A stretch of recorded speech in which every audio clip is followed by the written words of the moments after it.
முன்பு நிகழ்ந்தது அனைத்தும் உணர்ந்திடும் சூழ்கலை வாணர்களும் இவள் என்று பிறந்தவள் என்றுணரா இயல்பினலாம் எங்கள் தாய் என்று தான் பிறந்த மண்ணை தாயென போற்றி புகழ்ந்து பாடினான் மகாகவி பாரதி. எவ்வளவோ மதங்கள், எண்ணறிய கலாச்சாரங்கள், எத்தனையோ மொழிகள் நிறைந்துள்ள இந்த பாரத மண்ணில் நாகரீகத்தின் சுகபோகம் மட்டுமல்ல, அதன் நிழல் கூட படாமல் ஒரு நாடோடி கூட்டம் வாழ்ந்து கொண்டிருக்கிறது. இவர்களுக்கென்று சொந்த ஊரோ சொந்த வீடோ எதுவுமே கிடையாது. எந்த ஊரில் தங்கள் வயிற்றுப்பாட்டை நிரப்பிக்கொள்ள இடம் கிடைக்கிறதோ அந்த ஊரை தற்காலிகமாக தங்கள் சொந்த ஊராக கருதி அந்த ஊர் மக்களோடு அதிவிரைவில் ஒட்டி வாழ்ந்து விடுகின்ற காரணத்தினால்தான் இவர்களுக்கு ஒட்டர்கள் என காரண பெயர் வந்ததோ என்னவோ. இந்த ஒட்டர்களும் நம் நாட்டு ஓட்டர்கள் தான். ரோடு போடுதல், வரப்பிடுதல், நிலத்தை சமப்படுத்துதல், கிணறு வெட்டுதல், ஏரி குளங்களை ஆழப்படுத்துதல், பெரும் கரும்பாறைகளை நொறுக்கி ஜல்லிகளாக்குதல், இப்படியாக மண் மலை இவ்வரண்டையும் தங்கள் தொழிற்சாலைகளாக கொண்ட இவர்கள் உண்பதும் உறங்குவதும் ஏன் தாம்பத்திய உறவு கொள்வதும் கூட வெட்ட வெளியில்தான். இவர்களுடைய பழக்க வழக்கங்கள் எல்லாமே வேறுபாடாகவும் விசித்திரமாகவும் இருக்கின்றன. அதை நாம் ஓரளவுக்காவது தெரிந்து கொள்ள வேண்டுமானால் அவர்களது பஞ்சாயத்தை ஒரு முறை பார்த்தாலே போதும். தலைவர், எனக்கு புள்ள பறக்கலைங்க, இனிமேலும் பறக்காதுன்னு வைத்தியமாரெல்லாம் சொல்லிவிட்டாங்க. வம்சம் தடுக்கிறதுக்கு ஒரு புள்ள வேணாங்களா? வேணும். ஆனா ஆயப்பனுக்கு கொல்லி போட ஒரு புள்ள வேணாங்களா? வேணும் வேணும். அதுக்காதானுங்க என் தங்காச்சிய என் வீட்டுக்காரருக்கு 2ஆம் தரமா கட்டி கொடுக்கறதா நான் முடிவு பண்ணிட்டேனுங்க. குழப்பப்படாது. தங்கச்சின்னா சின்ன தங்கச்சியா பெரிய தங்கச்சியா? அட சின்ன தங்காச்சியா தான் என் குழந்தை நிக்கிறாரு சூப்பர்.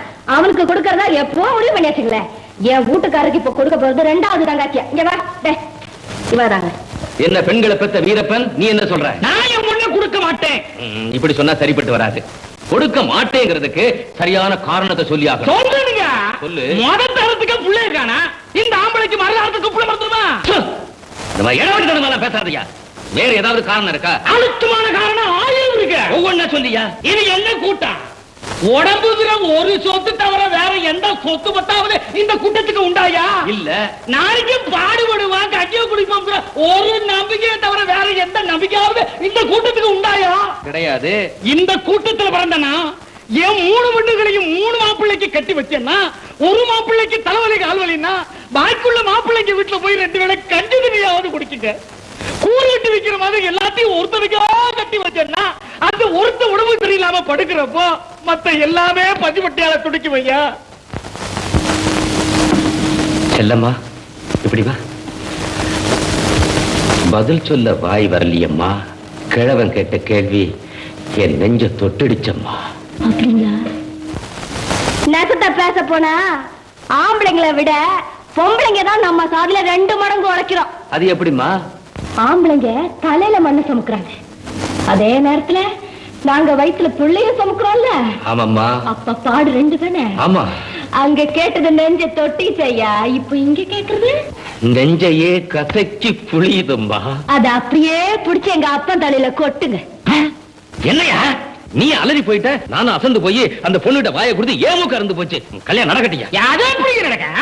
ஏன் நடக்காது? நம்ம சாதி வழக்காடுங்க.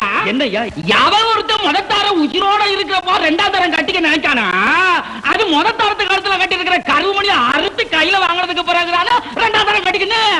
ஆமா. இங்க உங்க மேலத்துக்கு மட்டும் என்ன விதி விலக்கா? அறுத்து அறிய சொல்லுது பெரிய கருமணியா? தலைவரே, அறுக்கிறதுக்கு நான் தயார். ஆனா எப்ப இருக்கணும், எதுக்கு இருக்கணும்? அது புருஷன் பொஞ்சாதிக்குள்ள ஒருத்தருக்கு ஒருத்தர் பிடிக்காம போறப்போ. அப்பதானே? ஆமா. இந்த வார இங்க வாயா.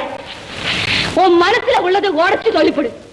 என் மூஞ்சி மோரக்கத்தை பிடிக்காம தான் என் தங்கச்சியை நீ கட்டிக்க போறியா? அடியாண்டி என் உசுர வாங்குற புள்ள ஓணும் குட்டி ஓணும் என தொலைச்சு மறு கண்ணாவுக்கு சம்மதி வச்சுட்டு என்ன கேள்வி கேட்கற நீ?